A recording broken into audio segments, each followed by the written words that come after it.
La mission complète d'architecte commence avec le maître d'ouvrage, dans la définition des besoins du maître d'ouvrage.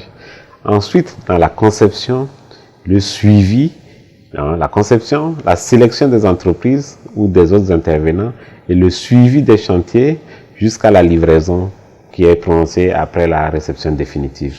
C'est cela qui constitue une mission complète qui peut aussi comprendre entre autres le design intérieur, le mobilier et autres.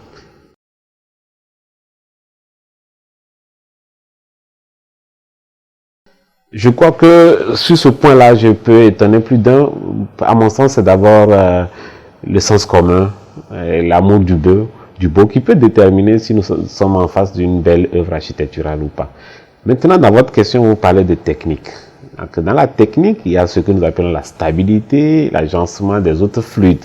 Ça peut être très déterminant. Lorsque vous entrez dans une salle et que les éclairages ne sont pas bien faits, ça saute aux yeux.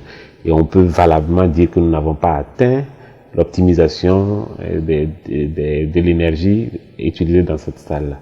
Et l'autre chose aussi, c'est les proportions. En termes de proportions, lorsque vous avez un bâtiment qui est disproportionné, on ne le cache pas. Les gens le sauront très vite. Donc, tout cela permet d'apprécier une œuvre. Après, derrière, il y a aussi le côté très technique qui peut, quand vous avez un ouvrage qui n'est pas très stable et autres, ça peut également entrer dans l'appréciation des choses, de l'architecture. Si vous avez un porte-à-faux qui se décolle, forcément vous êtes dans une architecture qui a quelques défaillances. Mais très souvent, globalement, il est très rare d'avoir des architectes qui sont associés à des ouvrages qui n'ont pas de cohérence et qui ne sont pas bien proportionnés.